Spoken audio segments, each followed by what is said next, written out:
It was one of those mornings that felt too quiet, too still, the kind where the world is just waiting for something to happen. I had gone to my favorite local coffee shop, the one with the mismatched chairs and the shelves stacked with random books that no one ever reads. I had my usual order, a tall cappuccino, extra foam, with a sprinkle of cinnamon on top.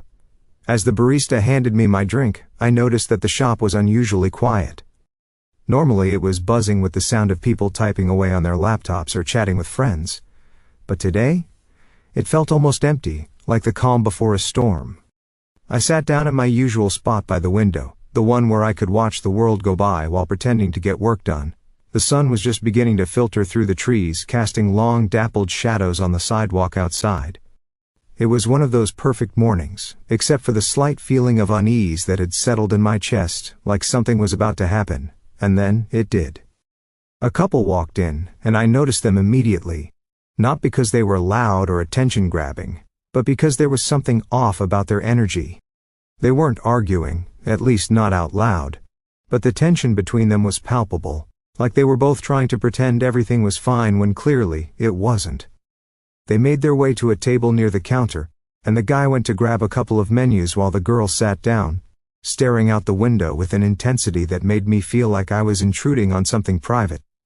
I went back to my cappuccino, pretending not to watch, but I couldn't help it. The energy between them was magnetic in the weirdest way. The guy came back to the table with their drinks, and they both sat down in silence.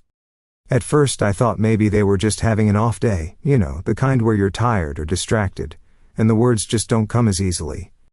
But then the silence stretched on for a little too long.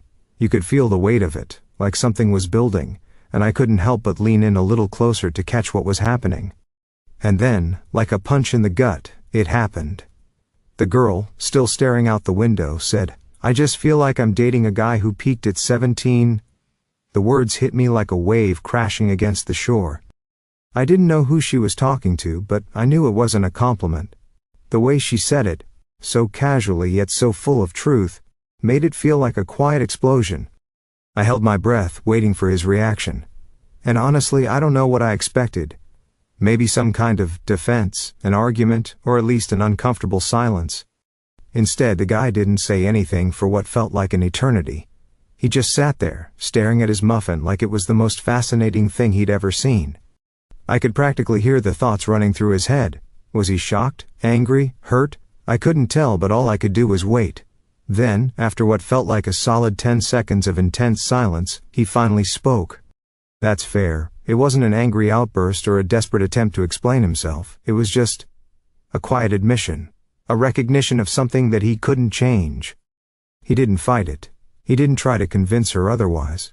He didn't even seem to be embarrassed by it. He just nodded, a tiny, resigned gesture, and without another word, he stood up and left. I sat there, staring at my cappuccino for a few seconds, unsure of what had just happened. The whole thing felt like it happened in slow motion, like I was witnessing the unraveling of something that I had no right to see, yet I couldn't look away. It wasn't dramatic, it wasn't loud, it was just real. Too real. The girl, for her part, didn't react immediately. She stayed sitting at the table, still staring out the window. She didn't seem upset, just resigned. Like she had said what needed to be said, and now the weight of it had settled over them both. After a moment she took a deep breath, like she was shaking off the tension, and took a sip of her coffee. She didn't look back at the door where he had just walked out, she just let it be. I couldn't stop thinking about it. There was something about that simple, unremarkable moment that had left an imprint on me. It wasn't just the words that had stuck with me. It was the way he responded, or rather, the way he didn't respond. There was a quiet dignity in it, a recognition of something that had been true for far too long but had never been said aloud. As I sat there, finishing my coffee, I couldn't help but wonder about their story. What had brought them to this point? How long had things been building between them? What was it like for him, hearing something like that? And what was it like for her, finally saying it out loud? I'll probably never know. But I was invested now. I wanted to know what had led up to that moment. I wanted to know what happened next. I wanted to understand what made that moment so perfectly heartbreaking, and why it felt like I had just witnessed something deeply personal, even though I wasn't a part of it at all. As I stood up to leave, I glanced back at the table where they had been sitting. She was still there, alone now, staring at her empty cup. I couldn't help but feel for her, and for him. Sometimes the hardest thing in the world is to face the truth, even when it's already been laid bare. But there's something powerful about that too. About the way the truth has a way of catching up with us, even when we don't want it to. And that's when I realized, I had just overheard one of the most honest breakup lines I'd ever heard in my life. And even though I would never know the full story, that one moment had told me everything I needed to know. It had all been said in just a few simple words. I just feel like I'm dating a guy who peaked at 17. The guy may have walked away, but something had shifted. Something had changed between them. And in that quiet coffee shop, I had witnessed it all. The next few days passed in a blur, but I couldn't shake the memory of what I'd overheard in that coffee shop. The line echoed in my mind, almost like a song that wouldn't leave me. I just feel like I'm dating a guy who peaked at 17.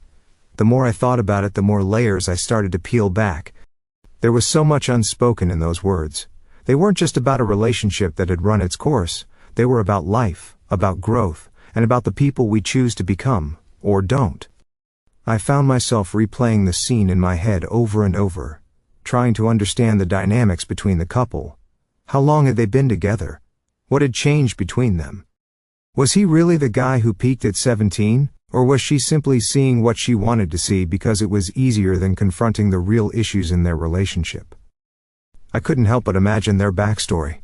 Maybe he had been the star athlete in high school, the guy everyone admired and envied. Maybe he had once been the golden boy in town, the quarterback with a bright future ahead of him. Maybe she had fallen for that version of him, the version that was full of promise and potential. And maybe over time, she had watched that version of him slowly fade away, leaving behind the remnants of a man who couldn't quite live up to his past.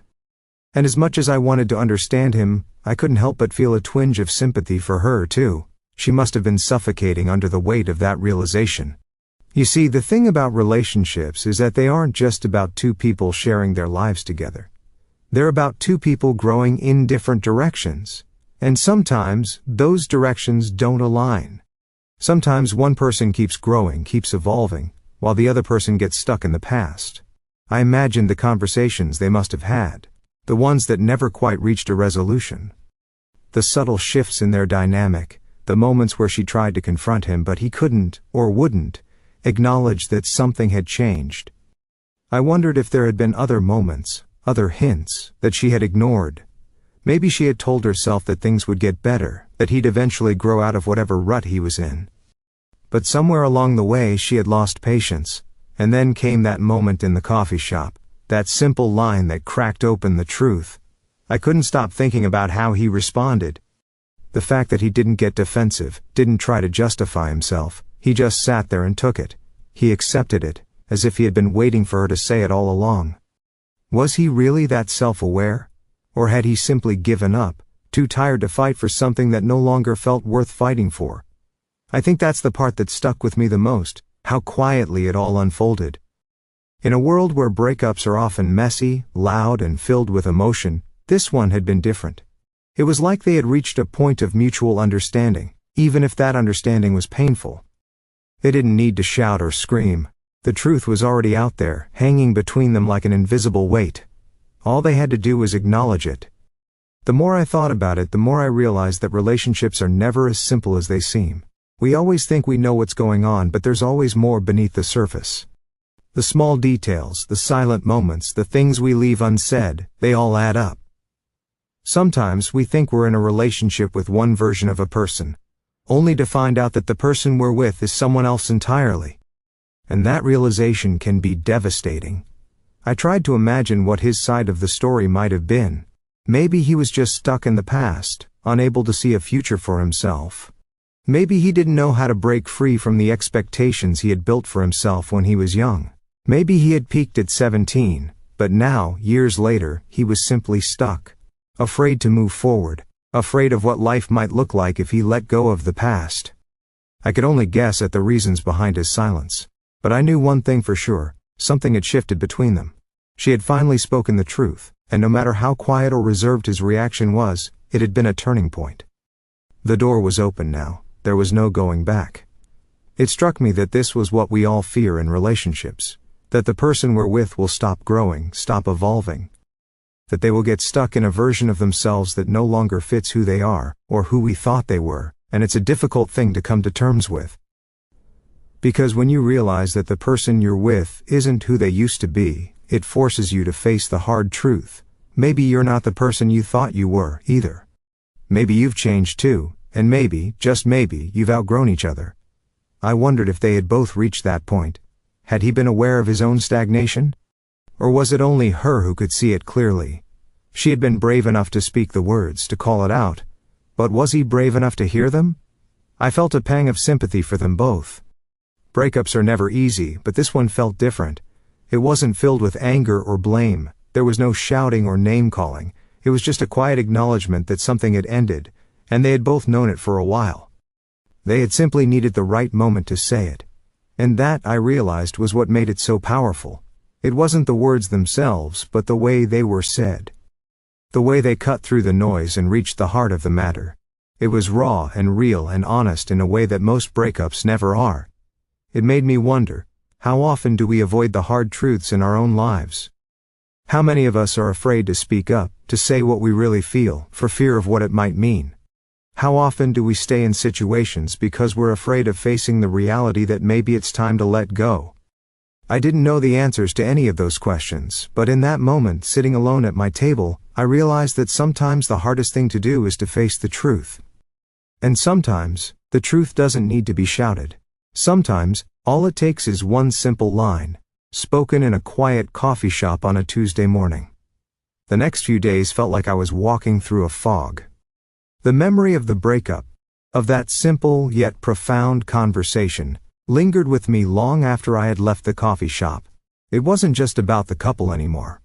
It wasn't just about the guy who had apparently peaked at 17 or the girl who had finally found the courage to speak her truth. It was about me too, about my own life, my own relationships, and the truths that I had been avoiding.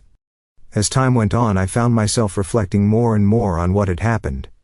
It wasn't just the breakup itself that had struck me, but the way it had unfolded. There was something so powerful about how they both handled it.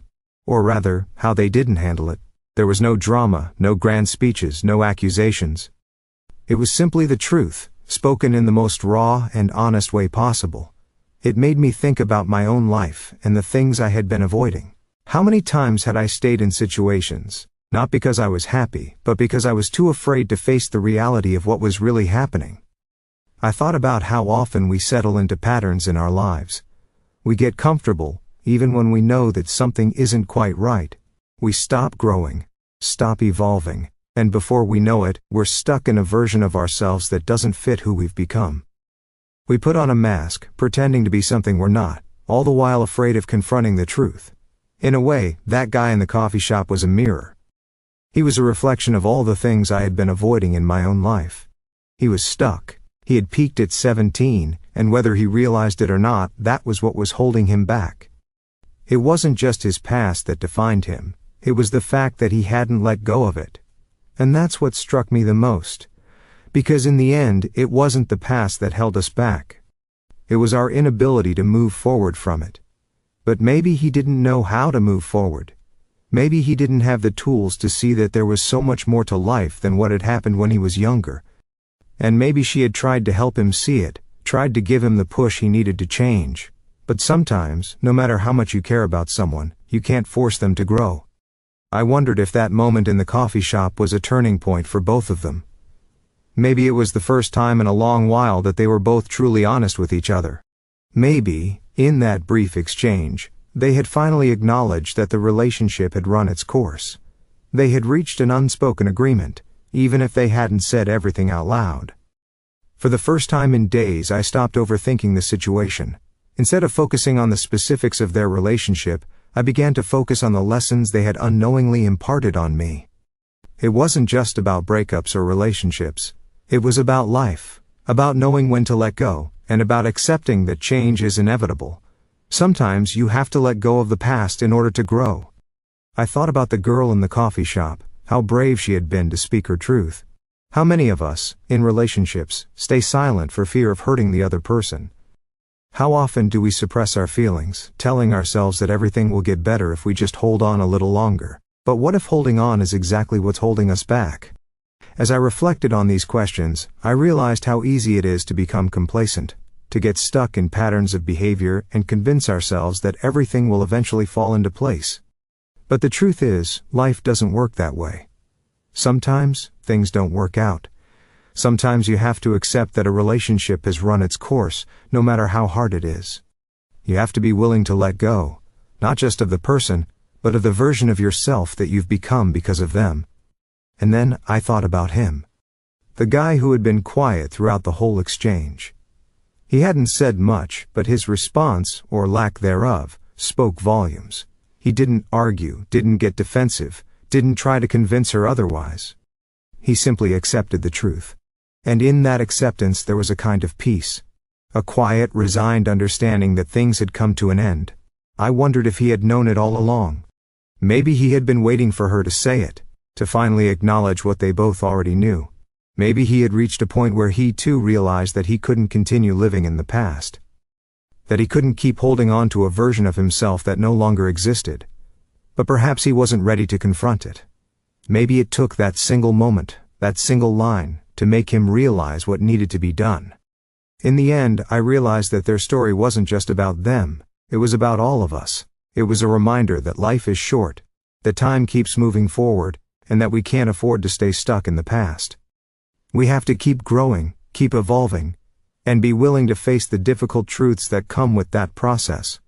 Sometimes it's painful. Sometimes it feels like you're losing something important. But in the end, it's the only way to move forward. I don't know what happened to them after that moment. Maybe they got back together, maybe they didn't. But what I do know is that in that coffee shop they both learned something important. They learned that the truth, no matter how painful, is always better than living in denial. And maybe that was the moment they both needed to truly start moving forward. And as for me, well, I took those lessons with me. The next time I found myself in a situation where I was avoiding the truth, I remembered that couple in the coffee shop. I remembered the simple honesty of her words, the quiet acceptance of his response, and the realization that sometimes the hardest thing to do is to face the truth. But once you do, once you let go of what's holding you back, the future is wide open.